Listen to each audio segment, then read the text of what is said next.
In ADC the correct sequences.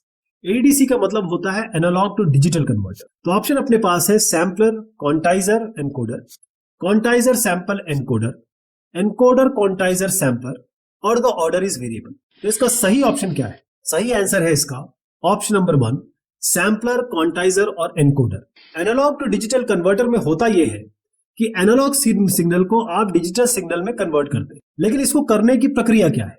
सबसे पहले हम सैंपलिंग करते हैं, फिर क्वांटाइजेशन करते हैं, फिर हम एनकोडिंग करते हैं। यानी कि जो डिजिटल सिग्नल है उसको बनाना है, लेकिन बनाना किससे है? एनालॉग सिग्नल से। एनालॉग सिग्नल से डिजिटल सिग्नल को से बनाने की प्रक्रिया को ही हम एडीसी कहते हैं, एनालॉग टू डिजिटल कन्वर्टर। अब यहां पर समझिए ये हो कैसे रहा है। हमारे पास ये सिग्नल है, इस सिग्नल को हम सैंपल करेंगे। सैंपल यानी कि ये मेरे पास एक सिग्नल है। अब मैं यहां से एक सिग्नल लेता हूं, यहां से लेता हूं, यहां से लेता हूं, यहां से लेता हूं। तो मैंने सैंपलिंग कर दी कि मैं यहां से सैंपल लूंगा। अब ये जो ऊपर वाला सिग्नल है इसको मैंने नंबर दे दिया 7, इस नीचे वाले को दे दिया मैंने मान लीजिए 2। तो मान लीजिए मैं 8 बिट का क्वांटाइजेशन लेवल बनाता हूं, तो जो सैंपलिंग कर दी है तो आप 0 से लेकर 7 यानी कि 8 लेवल तक मैंने इसको क्वांटाइज कर दिया। यानी यहां पर जो भी सिग्नल आपको मिलेंगे यहां से यहां तक, वो सारे के सारे इस 7 नंबर की श्रेणी में चले जाएंगे। यहां से यहां तक जो भी मिलेंगे 2 नंबर की श्रेणी में चले जाएंगे। अब ये हो गया। अब लेवल्स कितने डिफाइन किए आपने?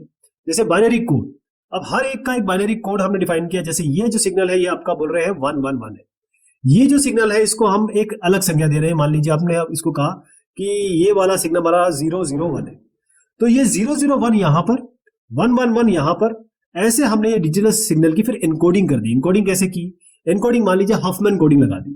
तो आपने क्या किया कि एक जो रैंडम सिग्नल या एनालॉग सिग्नल था इसको आपने बिट वाइज कर दिया कि भाई ये जो सिग्नल है ये 001 है, ये सिग्नल 110 है, तो ये जो सिग्नल है एनालॉग से डिजिटल कन्वर्ट हो गए। तो सैंपलिंग, क्वांटाइजेशन और एनकोडिंग इस तरीके से काम करते हैं।